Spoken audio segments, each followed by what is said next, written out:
뛰어서 현장에 있는 의원을 만나다. 생동감이 살아있는 현장의정 포커스. 오늘 민자영 리포터 자리했습니다. 안녕하십니까? 네, 안녕하세요. 현장의정 포커스 민자영입니다. 네, 요즘에 진짜 날이 추워서 약간 뭐 목감기 이렇게 환절기 감기 걸리시는 분들 계신데 오늘 자영 씨가 조금 네, 아니 어제까지는 정말 괜찮았는데 아침에 일어났더니 확실히 목소리가 많이 갔더라고요. 그래서 네. 미리 청취자분들께 예. 사전에 말씀드리겠습니다. 방송용으로 갔다는 건 아니고요. 네, 목이 많이 잠겨요. 네, 진짜. 잠겼어요. 네, 예, 네, 예. 네. 건조하고 그래서 맞아요. 우리 스튜디오에도 좀 가습기 이런 게 좀 있었으면 좋겠습니다. 아, 그러게요. 예, 듣고 예. 계시면 네. 설치해 주세요. 부탁드립니다. 아니 근데 지금 헤드셋으로 저희가 목소리 듣는데 네. 약간 분위기 있게 들려요. 아, 그래요? 요즘 허스키 있는 목소리가 또 인기입니다.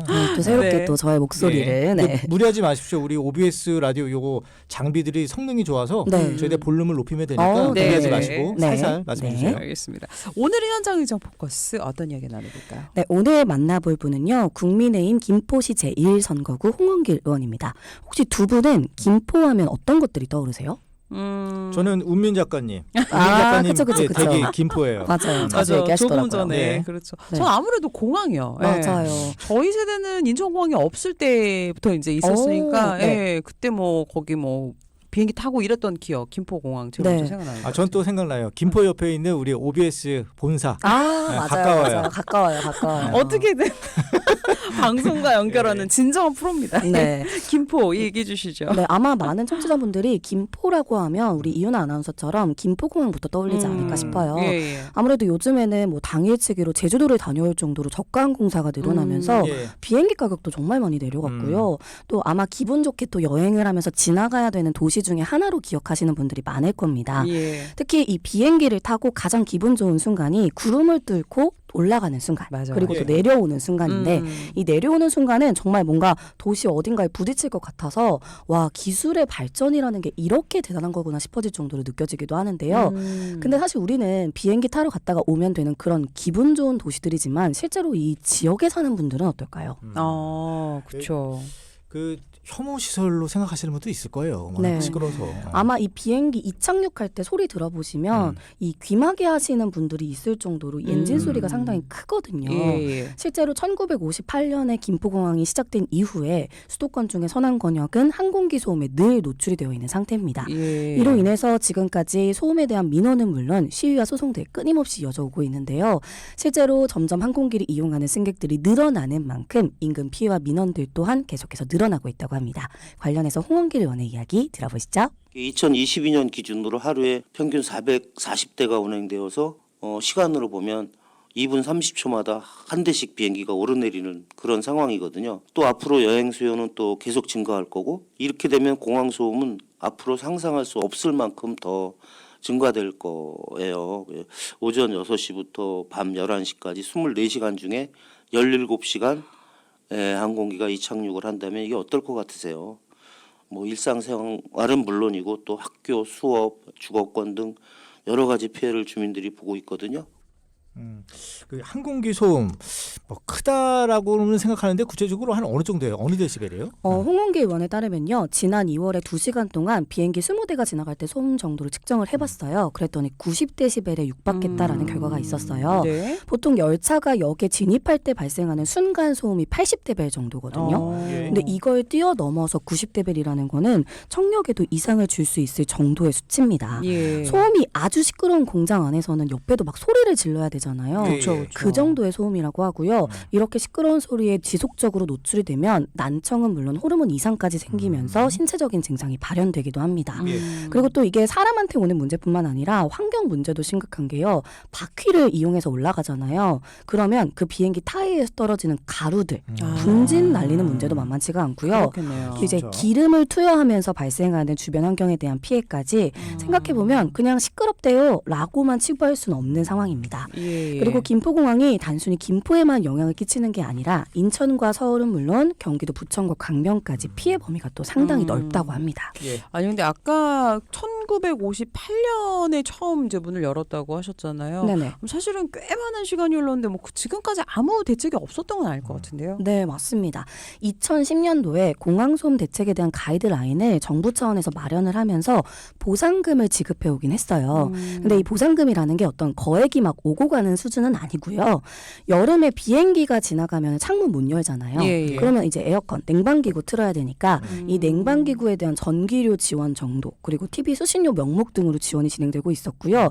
또 냉방 시설을 설치해주는 사업이 있는데 이게 뭐 전기료나 설치료 다 오르곤 있지만 10년 전이랑 지금까지 변동이 없는 보상금이라서 주민들이 실질적인 지원을 받는다는 느낌은 받을 수가 없었습니다. 예. 그리고 그 외에도 주민 지원 사업이라고 이 주민 복지 향상에 기여하는 사업들이 있는데 사실 이거는 대부분이 국비 등으로 지원이 되는 사업들이에요.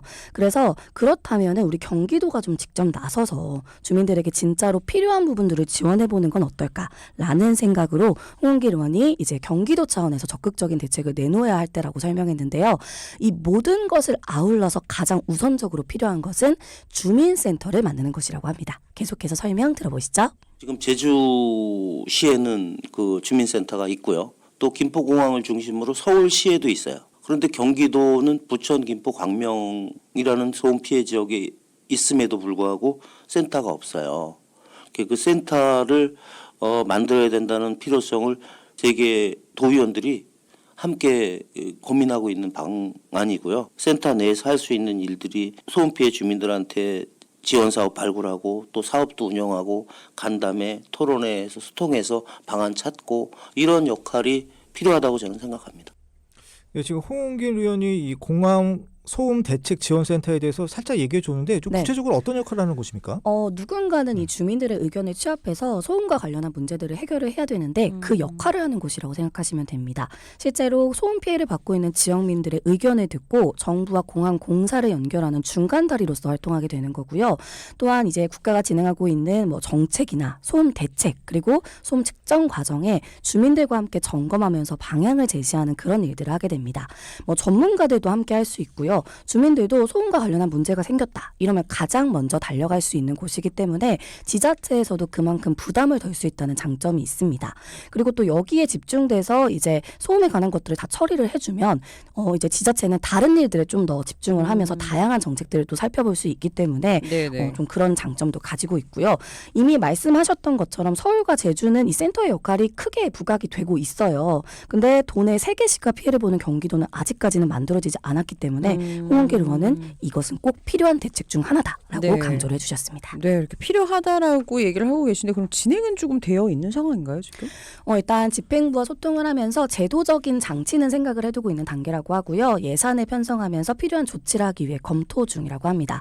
그리고 이제 지난 2월에 김포공항의 국제선 전세편 운영 규정을 확대를 하면서 이제 국제선이 조금 더 늘어날 수 있는 상황이 됐다고 해요. 예, 예. 국내선의 경우에는 그나마 이제 제한 시간이 정해져 있잖아요. 그래서 뭐 잠을 자는 시간은 조용했는데 이제 국제 노선의 경우에는 잠을 자는 시간에도 비행기가 이착륙을 그렇죠. 할 수 있기 때문에 예, 예. 이 피해는 고스란히 주민들이 볼 수밖에 없거든요. 그렇네요. 그래서 본래 국내용이었던 이 김포공항의 설립 취지와 함께 노선 정비를 건의하고 더불어 지역 주민들이 어떻게 혜택을 볼 수 있는지 방안을 생각 중이라고 밝혔습니다. 홍원길 의원입니다. 제 생각에는 도비를 지원해서 공항 소음 피해 지역 주민들에 한정해서 공항 이용할 때 발생하는 공항 이용료가 있습니다. 한 4,000원 정도로 알고 있는데 이 부분은 제가 5분 발언을 통해서도 얘기를 했던 상황인데 이거를 우리 공항 소음 피해 지역 주민들은 뭐 면제를 해준다든지 이렇게 지원할 수 있는 방향을 찾으면 좋을 것 같고요. 앞으로 이제 구체적인 방안은 좀 더 논의하고 공부하고 찾아봐야 되겠지만요.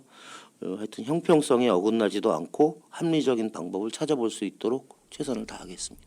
뭐 그동안 피해 지역 주민들을 위한 장학금도 있었고 냉방기구 설치 등에 대한 지원이 있었는데 사실 여기에서 이 지원 대책이 가족 구성원이나 연령 등의 제한을 받아서 형평성에 어긋난다는 지적도 좀 있었어요. 그래서 홍원길 의원은 지원 사업에 있어서만큼은 모두가 실질적으로 도움을 받을 수 있는 형평성을 두고 조심스럽게 접근해야 한다고 말했는데요. 12 매칭 사업의 경우에도 김포 다르고 부천 다르고 광명이 예. 다르니까 어떤 곳은 이만큼 지원이 되는데 어떤 곳은 그보다 적게 되고 이런 일들을 도 차원에서 좀 이렇게 줄여나갈 수 있게 고민을 해야 한다고 하시더라고요. 그러니까 아쉬움 느끼는 사람이 있겠어요. 이런 네. 상황에서는. 그렇다면 정부 차원이나 이렇게 12 매칭 이외에도 뭐 경기도에서 자체적인 지원들 좀 이루어지고 있는 게 있나요? 안타깝게도 지금 도의 지원은 없는 상황입니다. 이 공항 업무가 국가 사업이기 때문에 예. 공항 소음 대책 사업은 국비 100%로 지금 진행이 되고 있어요. 물론 소음대책위원회가 있긴 하지만 선출직 의원이 참여할 수 있는 규정이 없다 보니까 이 시민들의 의견을 대변하는 것도 어느 정도 한계가 있거든요. 예. 그래서 이러한 상황에 도와 정부, 지자체가 함께 같은 방향의 정책을 마련하기가 참 쉽지가 않은 상황인데요. 그렇기 때문에 더더욱 좀 지원 사업이 더디게 진행되는 경향도 있고 도에서도 적극적인 대처가 뒤처졌다고 합니다.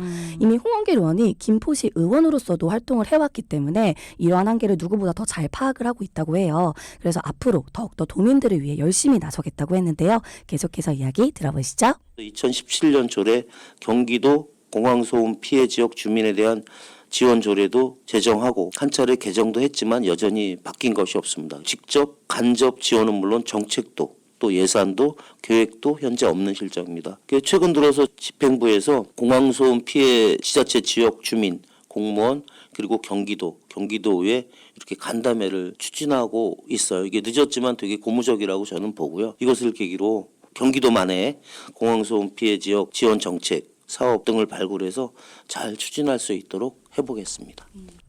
피해 보시는 분들이 우리 경기도민들이잖아요. 네. 이 경기도 차원에서 지원 대책 좀 시급해 보입니다. 네, 맞습니다.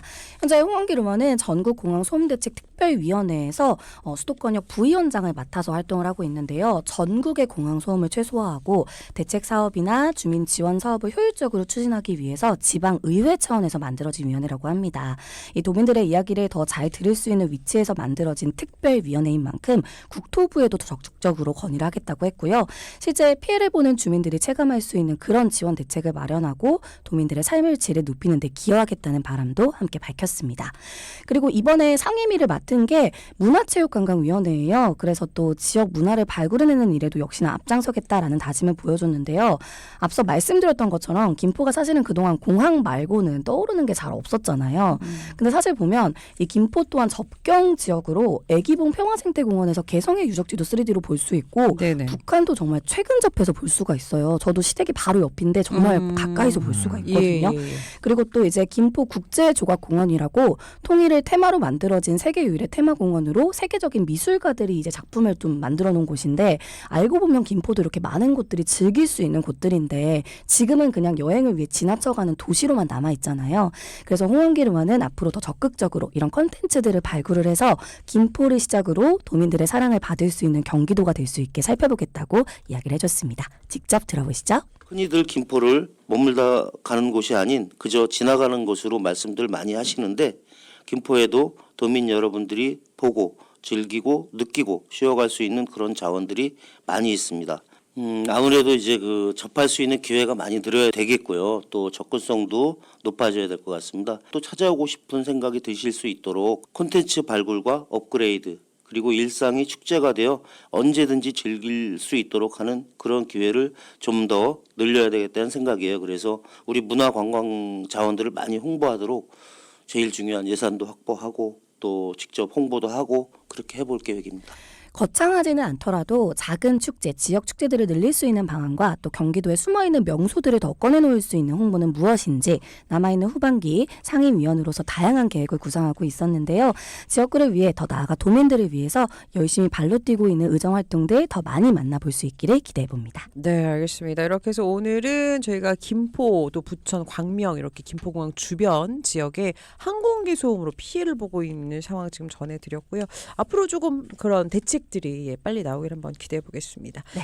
오늘 경기도의회 국민의힘 김포시 제1선거구 홍원길 의원의 이야기 함께 나눠봤고요. 지금까지 민자훈 리포터 함께했습니다. 고맙습니다. 네, 감사합니다. 고맙습니다.